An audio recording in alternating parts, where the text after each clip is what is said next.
Ahora a escuchar la palabra de Dios. Vamos a inclinar nuestros rostros, hermanos, para pedir a Dios que nos hable. Nuestro Dios, queremos suplicarte que tú nos hables. Necesitamos, Señor, de tu alimento y sé tú, Señor, el que nos hable en esta mañana. Te lo pedimos por Cristo Jesús. Amén. Los discípulos de la luz le he titulado a la meditación que tenemos en esta mañana, porque estamos en este año celebrando el año de la luz y como iglesia nosotros tenemos el año de la luz del Evangelio.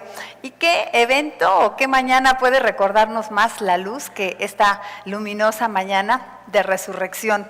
Esa mañana en la que nuestro Señor Jesucristo resucitó venciendo a la muerte. Después no tenemos que olvidar, después de haber dado la vida por nosotros. Él así es como nos abre entonces un camino de luz para que nosotros, sus hijos, andemos en ese camino de luz. Por eso nosotros los cristianos somos los discípulos de la luz.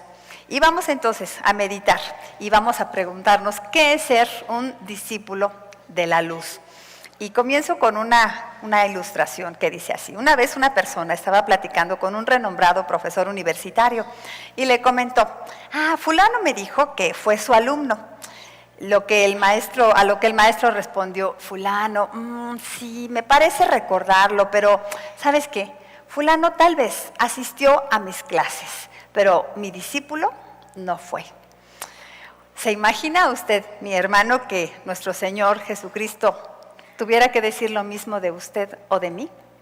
Fulano o fulana tal vez asistió a mis clases, tal vez asistió a mi iglesia, tal vez fue a los domingos de resurrección, tal vez se bautizó, tal vez hasta predicaba, pero mi discípulo no fue.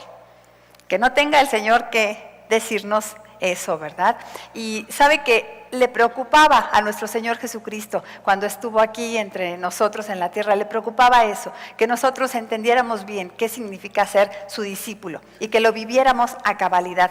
Por eso, un día cuando estaba allí con sus discípulos, que los veía tal vez muy emocionados por la popularidad que él estaba teniendo como maestro con tantos seguidores y tal vez emocionados sus 12 discípulos por esta popularidad o tal vez los vio emocionados por los milagros que estaba haciendo el Señor y pues los discípulos tal vez estaban pensando, tenemos aquí a un milagroso genio de la lámpara que puede concedernos todo milagro. Pues el Señor acababa de multiplicar panes y peces, estaba sanando personas, estaba dando vista a los ciegos y el Señor entonces detiene a sus discípulos porque le preocupaba mucho que ellos entendieran bien que ser su discípulo es más que seguir a alguien popular o a alguien milagroso.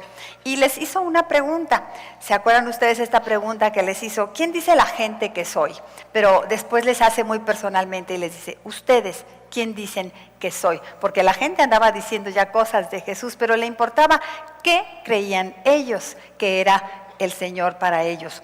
¿Quién dicen vosotros ustedes que soy yo?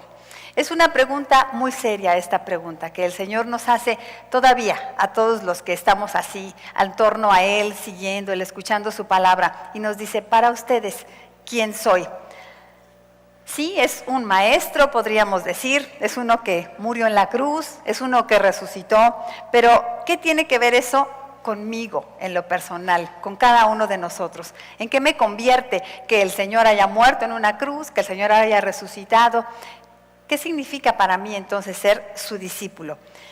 Pedro, cuando estaba Jesús haciendo esta pregunta, ¿y ustedes quién dicen que soy? Pedro dio la respuesta correcta. La tenemos en la pantalla. ¿Se acuerdan ustedes qué le dijo Pedro a Jesús? Le dijo, tú eres el Cristo. Él dio la respuesta correcta. Era el niño aplicado del grupo, dice mi esposo, Pedro, pero no era suficiente. Para Jesús no era suficiente con que él en ese momento le dijera, tú eres el Cristo.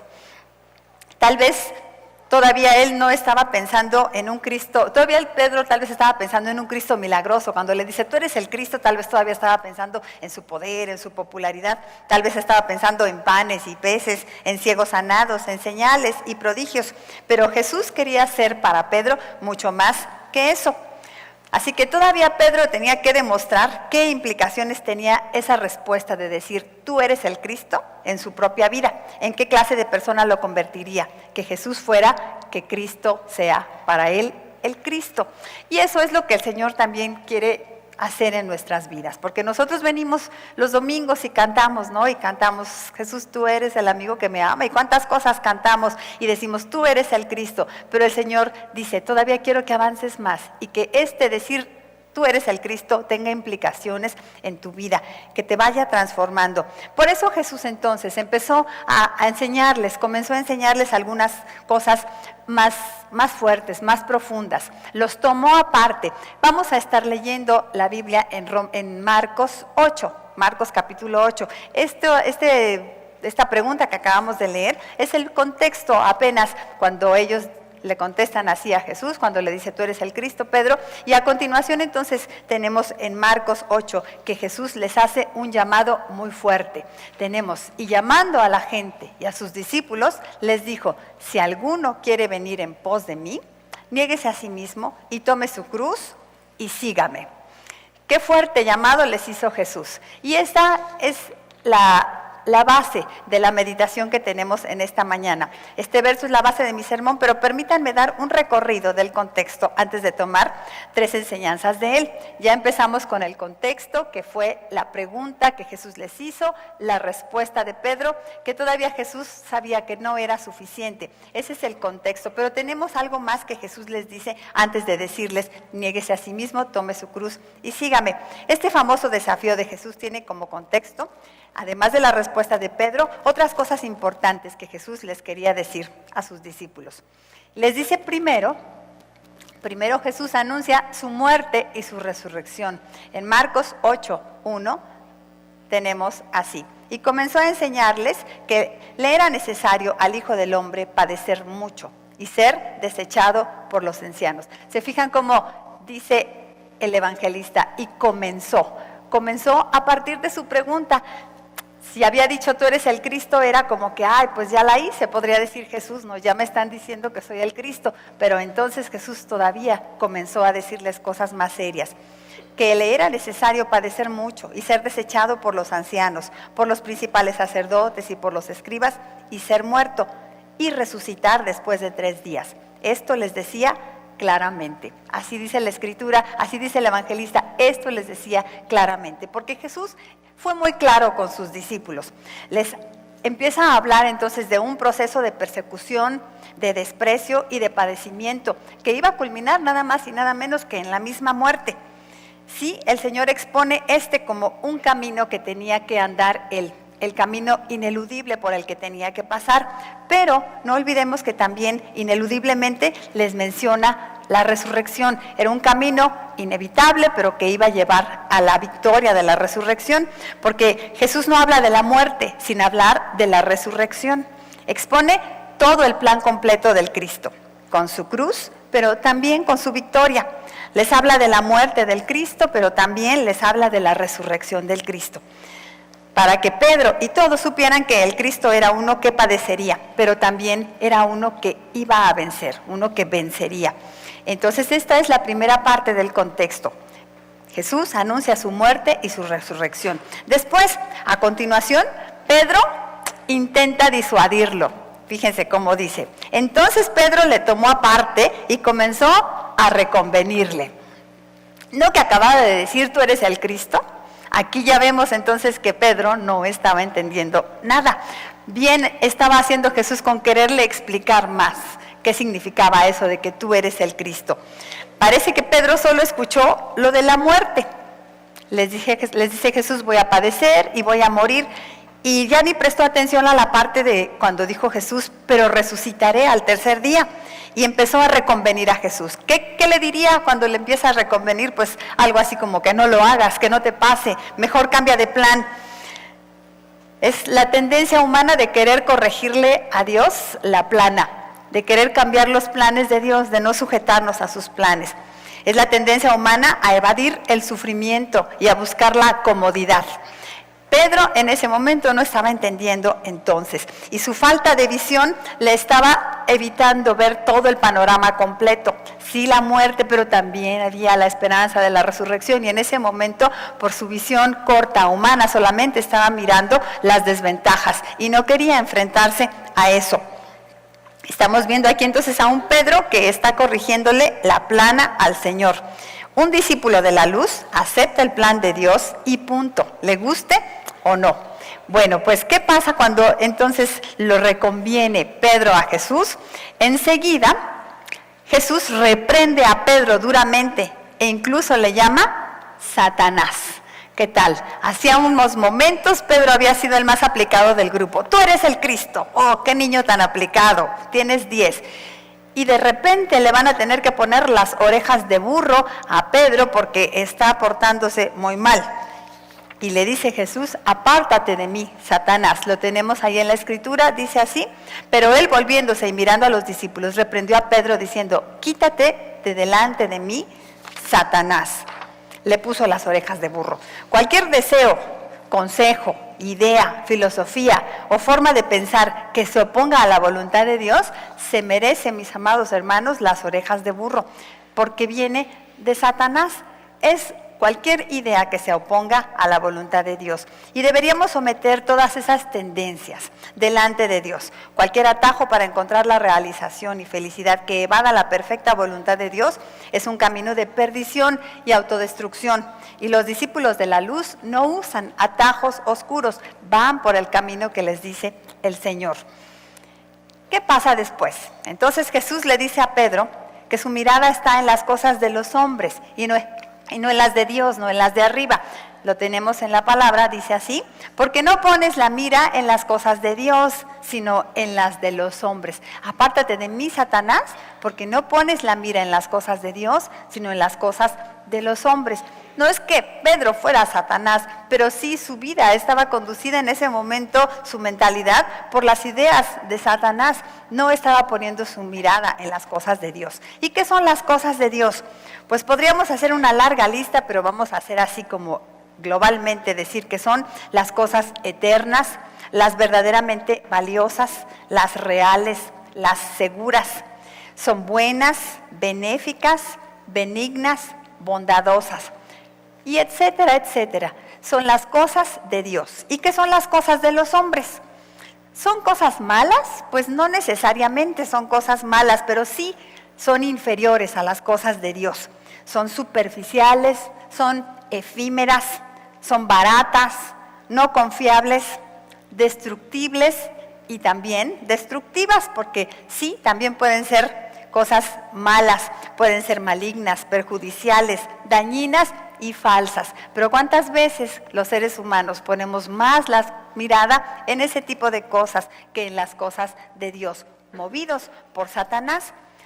Jesús enseña que cuando ponemos el enfoque de la vida en las cosas, en esas cosas de los hombres, Satanás está controlando nuestra vida. Los discípulos de la luz ponen su mirada en las cosas de Dios, en las cosas de arriba. Y entonces, habiendo establecido esto como el contexto del pasaje, vamos a leerlo una vez más. Jesús llama a la gente y a sus discípulos y les hace el famoso llamado a un discipulado verdadero. Y dice así, si lo quieren leer todos conmigo, hermanos, dice así, si alguno quiere venir en pos de mí, niéguese a sí mismo y tome su cruz y sígame. Vamos a ver en este versículo solamente 3 cosas que nos convierten en verdaderos discípulos de la luz. La primera, ser discípulos de la luz es asumir una nueva identidad. Esto lo tomamos de cuando dice Jesús, niéguese a sí mismo. Negarse a sí mismo nos suena así como, un acto de sacrificio en el que tendremos que renunciar a una verdadera vida en plenitud, negarme a mí mismo, uy, qué dolor. Pero nada más lejano que lo que Dios nos pide. Porque en realidad, al invitarnos a negarnos a nosotros mismos, nos está dando el boleto y la clave secreta para poder tener una verdadera vida en plenitud, una vida en luz. Así que negarnos a nosotros mismos no es una desventaja, al contrario, es una gran ventaja para nosotros. Negarme a mí mismo es responder correctamente a la pregunta, ¿quién soy? Por eso digo que ser discípulos de la luz es asumir una nueva identidad, y se los explico a continuación. Sí mismo es una alusión a la vieja naturaleza, pecadora, transgresora y condenada. Sí que nos conviene, ¿no? Negarnos a esa naturaleza, a ese nombre antiguo que teníamos. Tiene que ver con egocentrismo, con esa tendencia humana por buscar satisfacción inmediata, el hedonismo, la superficialidad y el materialismo. Y todo ello es precisamente vivir en tinieblas. Y dice por eso el Señor: niéguese a sí mismo, niéguese a esa antigua identidad. Así somos cuando en lugar de negarnos a nosotros mismos, nos afirmamos, nos exaltamos y pretendemos ser el centro del universo. Esta clase de vida nos frustra y nos causa dolor, nos obliga a estar luchando con todos los que, igual que nosotros, buscan un éxito pasajero y sobre todo nos destruye. Vaya que conviene entonces negarnos a esta antigua identidad. Negarse a sí mismo también es rechazar las tinieblas, es decir, rechazar esa tendencia humana de autoexaltación y entender la extraordinaria y maravillosa experiencia de dar y darse por alguien más. Negarse a sí mismo es pasar del mundo de las tinieblas a la luz, es aprender a amar, a dar, a perdonar, a compartir, ser solidario y entregarse sin egoísmo. Eso es entonces negarse a sí mismo. Y también negarse a sí mismo es resucitar. La naturaleza de las tinieblas, el egoísmo y la búsqueda de la satisfacción inmediata son muerte. Y la entrega de nuestra vida en fe es resurrección.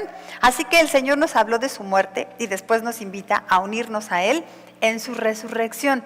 Los discípulos de la luz entonces se niegan a sí mismos, no como un acto de sacrificio, sino como una ventaja en la vida para poder disfrutar de la verdadera vida. El desafío del Señor, niéguese a sí mismo, es un reto, abandonar las tinieblas y ser parte de la luz de la resurrección. Nos invita el Señor y nos dice: niégate a ti mismo, vive la nueva identidad que Dios te da. Niégate a ti mismo, vive la nueva identidad que Dios te da. Eso es ser un verdadero discípulo de la luz. Otra cosa que dice este pasaje, que es negarse a sí mismo. Ser discípulos de la luz es asumir una misión superior. Esto lo tomamos cuando dice Jesús: tome su cruz.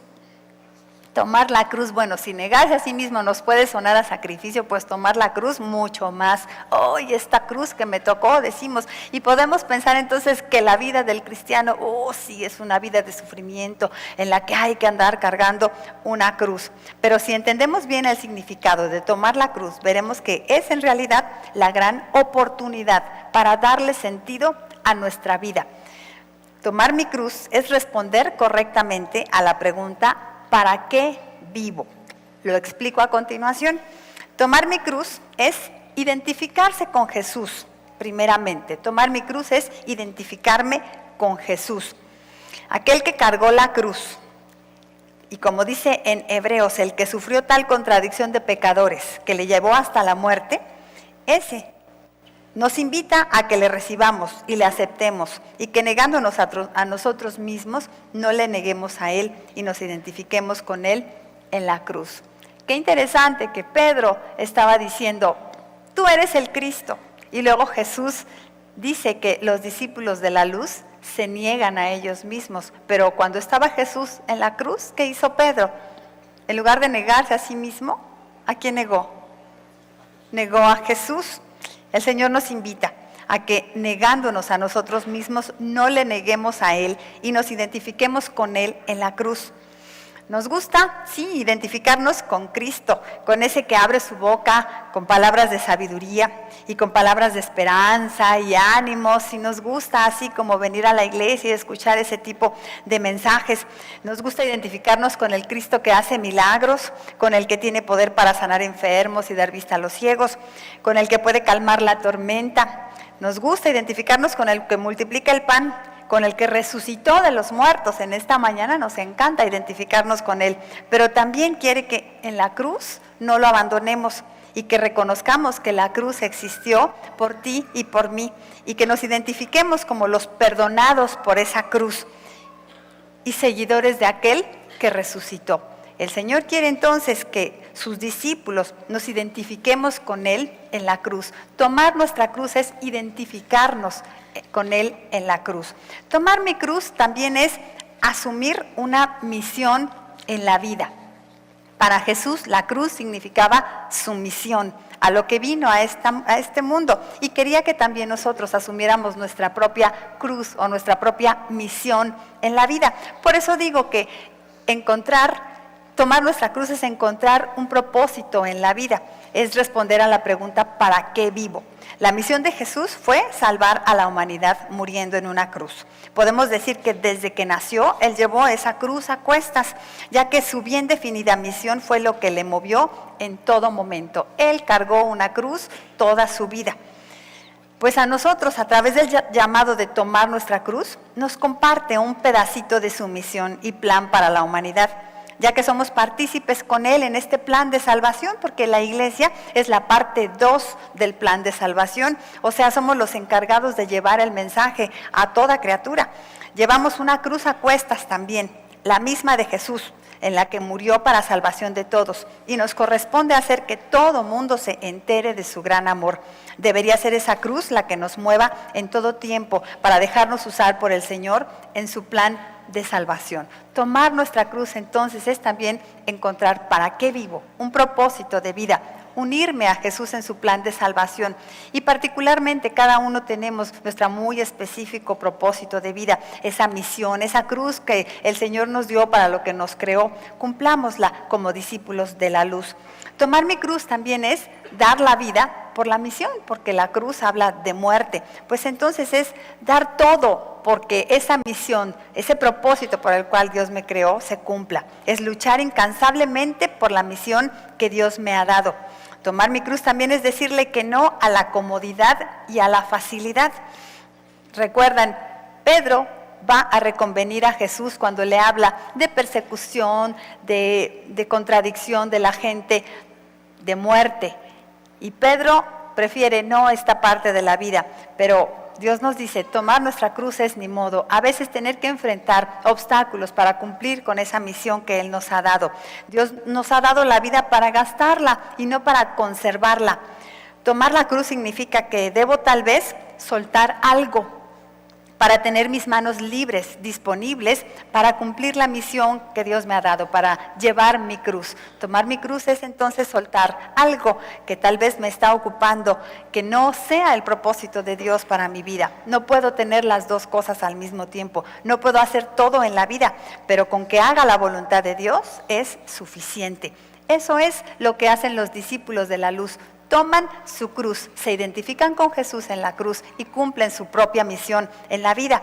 Nos dice el Señor entonces, toma tu cruz, vive para la misión que yo te he dado, dice el Señor. Vive para la misión que Dios te ha dado, mi amado hermano, como discípulo de la luz. Y la tercera cosa que dice este versículo, dice, sígame. Ser discípulo de la luz es asumir un destino superior. Primero vimos que es asumir una identidad superior, es asumir una misión superior, y por último, es asumir un destino superior. Esto lo tomamos cuando le dice Jesús, sígame. Es conmovedor que Jesús, después de darles todo el panorama completo, les dice, bueno, y ahora síganme.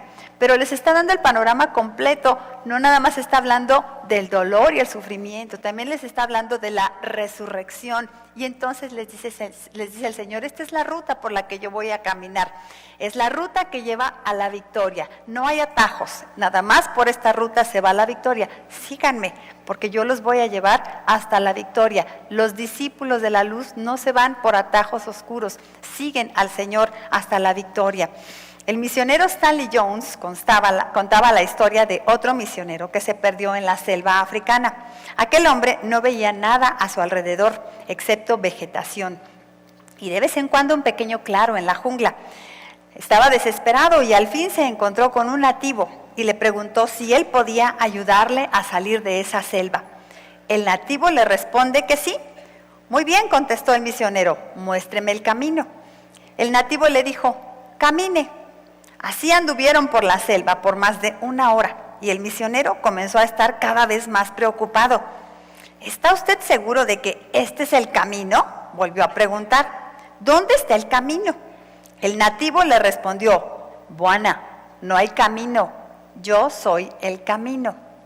Me gusta esta ilustración porque es la idea. cuando seguimos al Señor. De pronto no vemos bien claro, de pronto no entendemos, pero con solo irlo siguiendo a Él, sabremos que vamos en la ruta correcta. Con solo ir caminando en sus huellas, llegaremos a la victoria que Él nos ha prometido. Seguir a Jesús es responder correctamente a la pregunta, ¿a dónde voy? Además de que me dice quién soy y para qué vivo, también me dice a dónde voy. Lo explico a continuación. Sígame hace alusión a una forma de vida. Ser como Jesús, vivir a su manera, seguir sus huellas. Si están de acuerdo, si me dice sígame es para que camine por donde Él camina, para que viva como Él viva. Estamos hablando de una forma de vida, de valores, de intereses, de acciones, de hábitos, de ser como Jesús. Un discípulo de la luz es uno que vive como Jesús. Eso es sígame. Pero también sígame hace alusión a no ir solo, sino tener la compañía de Jesús. Es conmovedor y de pronto lo leemos así, pues ya por la costumbre, lo sabemos de memoria, pero qué increíble es que Dios Todopoderoso, hecho hombre, quiera tener a su lado a esta mortal pecadora, a cada uno de nosotros, que nos invite a su equipo, que quiera que estemos junto a Él, que le sigamos, que caminemos sus pasos. Y nos promete que no estaremos solos, sino que tendremos su compañía, porque sígueme, pues implica estar junto a Él. Él nos promete que irá a nuestro lado. Nos dice, no te dejaré ni te desampararé. He aquí, yo estoy con vosotros todos los días hasta el fin del mundo. Sígame. Entonces habla también de eso, de tener la compañía de Jesús. Un discípulo de la luz cuenta con esa compañía de Jesús. Y sígame también hace alusión a un recorrido completo. Sígame. Está hablando de un camino, de una ruta, en donde el final es victoria total. Por eso Jesús les dio el panorama completo, del que Pedro no escuchó todo porque se quedó atorado en, ay, no quiero que suframos, no quiero que padezca, Señor. Pero estaba dando el panorama completo, que incluía la victoria. Caminar con Jesús es recorrer su ruta de entrega, pero también su ruta de victoria. Ante la perspectiva de la cruz, Jesús nunca puso en duda su triunfo y victoria final. Y es lo que promete a quien le siga.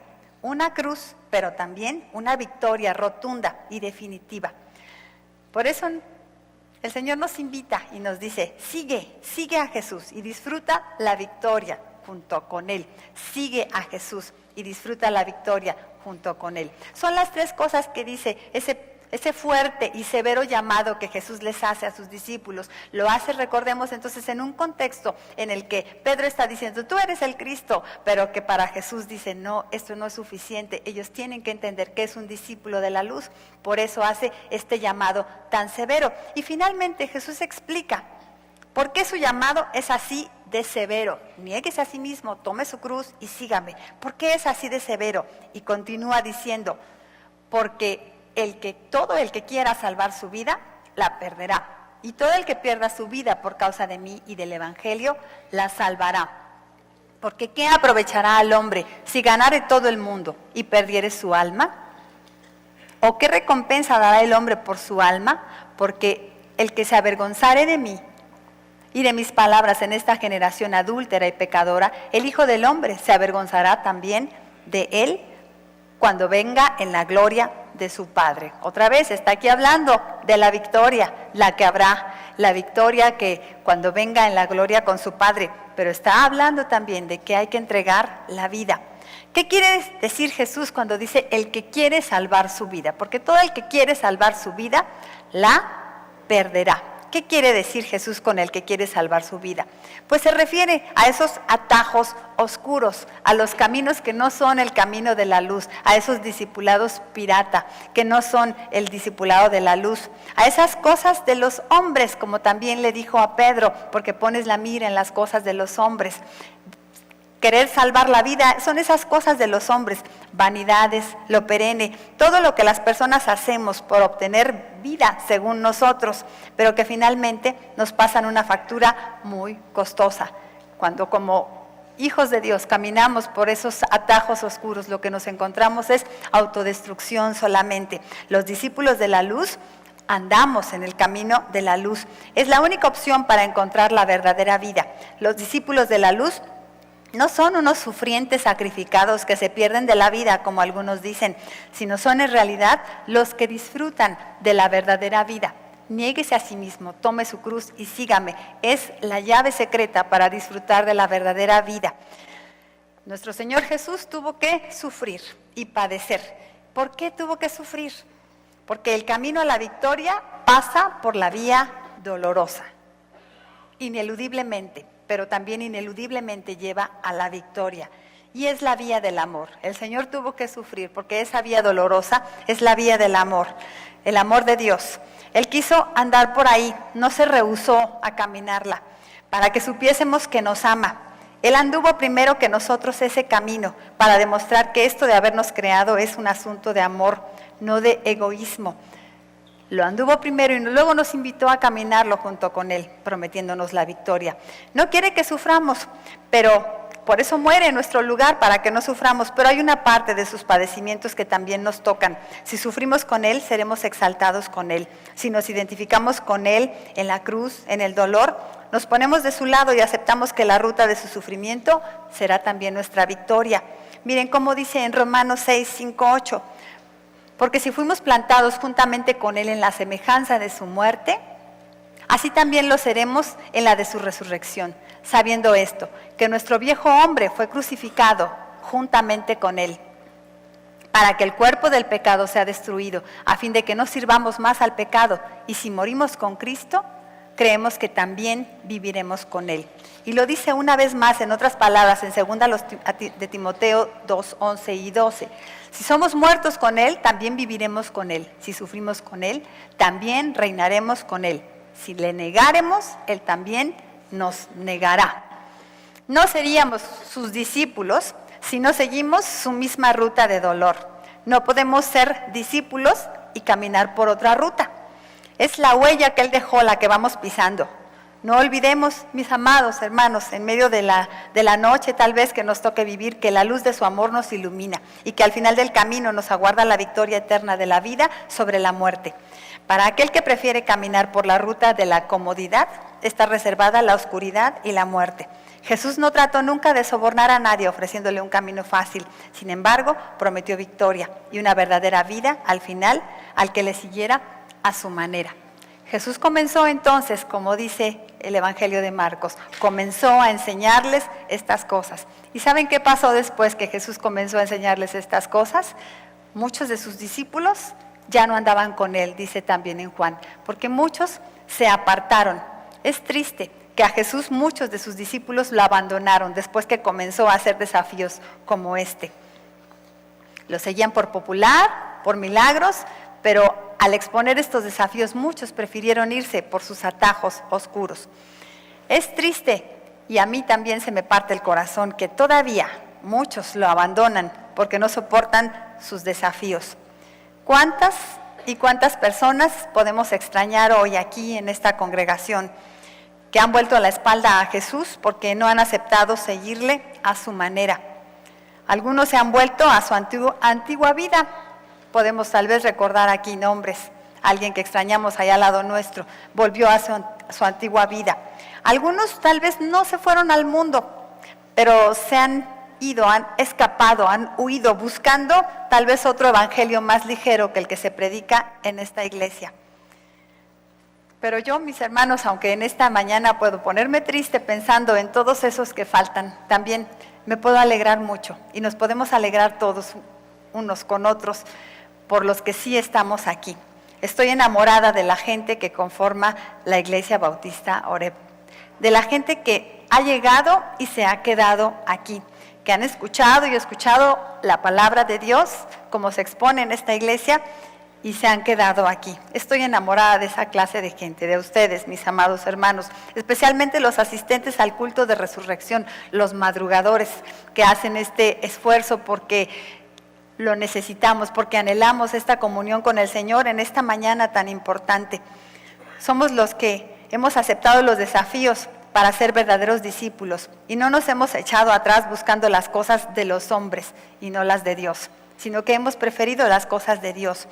Y todos somos diferentes en Oreb, tenemos diferentes características, a lo mejor diferentes características culturales, sociales o económicas o de personalidad. Podríamos aquí enumerar todas las diferencias que tenemos, pero al hacer referencia a ser parte de esta iglesia y de los atributos que esta comunidad tiene, nos parecemos mucho. Sí tenemos algunas características que son comunes a todos nosotros que estamos aquí. Resulta que si tú has decidido ser parte de esta iglesia, entonces tienes estas características. ¿Te gustan las predicaciones sustanciosas, 100% bíblicas, amenas, directas y desafiantes? Algunos han huido ante ese tipo de predicaciones, pero tú te has quedado aquí.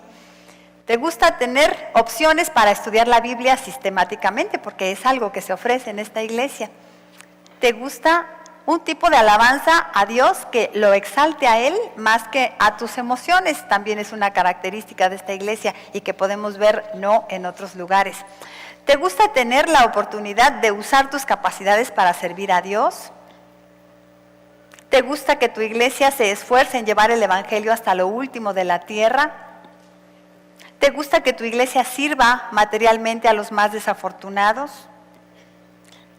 ¿Prefieres el evangelio del verdadero discipulado al falso evangelio de la prosperidad, de los milagros o del pare de sufrir, o al evangelio light? Lo que buscas en una iglesia no es estatus, sino discipulado.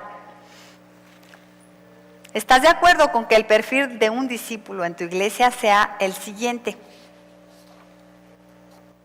Sigues a Jesucristo, el perfil del discípulo: sigue a Jesucristo en espíritu, alma y cuerpo. Mantiene una vida devocional intensa. Experimenta una vida congregacional sana. Desarrolla una vida social fructífera. Es un buen mayordomo de lo que le pertenece a Dios. Crece constantemente en su experiencia de fe. Hace discípulos. A lo mejor no se había puesto usted a pensar, hermano, pero siendo esas las características de nuestra iglesia, y si usted está aquí, pues quiere decir que eso nos hace común a todos. Todas esas cosas nos gustan, estamos de acuerdo con ellas. Hermanos, somos discípulos de la luz, porque este tipo de cosas son las que el Señor quiere que sus hijos sigan. La oferta del mundo evangélico moderno es así de variada. Miren, están por ahí unos que son los sensacionalistas, los que te ofrecen experiencias emocionantes, tipos de cultos en los que en lugar de exaltarse a Dios, se exaltan a las emociones. Y andan por ahí ese tipo de congregaciones. Muchos discípulos que han venido a esta iglesia algunos han preferido ese tipo. Están también las iglesias superficiales, el evangelio light, sin compromiso, sin culpa, que te hace creer que el éxito viene de ti. También hay congregaciones donde se predica eso, y algunos han preferido ir a acurrucarse a ese tipo de mensajes, pero los que estamos aquí preferimos un mensaje diferente. Están también, por otro lado, las iglesias con estatus, llenas de cantantes o personajes famosos, o con estatus porque tienen un perfil extranjero norteamericano que apela al malinchismo de todos los mexicanos, o con estatus porque tienen unas instalaciones muy nice. Esa es la oferta del mundo evangélico moderno. Sin embargo, mi hermano, tú estás aquí, tú elegiste este lugar y estás dispuesto tal vez a vivir incomodidades en pro de un proyecto, sabiendo que en el futuro otros disfrutarán de las comodidades que tal vez a ti te tengan que costar. Entonces, eres un discípulo de la luz, que celebra la resurrección de Cristo, asumiendo con Él también su cruz. Al Señor le preocupa mucho que solamente digamos, tú eres el Cristo, superficialmente. Quiere que entendamos bien y que seamos verdaderos discípulos de la luz. Niégate a ti mismo, toma tu cruz y sígueme, dice el Señor. Vivamos como discípulos de la luz, crezcamos en nuestra conciencia del verdadero discipulado, porque aquel que resucitó reina y hoy está sentado en un trono que merece verdaderos discípulos de la luz. Oremos, hermanos. Te agradecemos tanto, Señor, por ese honor inmerecido que nos das, de invitarnos a seguirte. Señor, de verdad que no lo merecemos, y tú quieres tenernos en tus filas. Gracias porque nos has elegido a los que estamos aquí, Señor, porque hemos tenido esta oportunidad preciosa de escuchar tu invitación. Y gracias también, Señor, porque la hemos aceptado. Ayúdanos ahora, Señor, a ser verdaderos discípulos de la luz, a caminar en esta ruta que tú quieres, Señor, hasta la victoria, pero por la vía correcta, Señor. Ayúdanos a tener esos valores correctos, a poner nuestra mirada, Señor, en las cosas tuyas y no en las de los hombres. A negarnos, Señor, a nosotros mismos, a tomar nuestra cruz cumpliendo la misión para la que nos has creado y a seguirte con toda nuestra alma, Señor. Ayúdanos a ser verdaderos discípulos de la luz. Te lo pedimos por Cristo Jesús. Amén.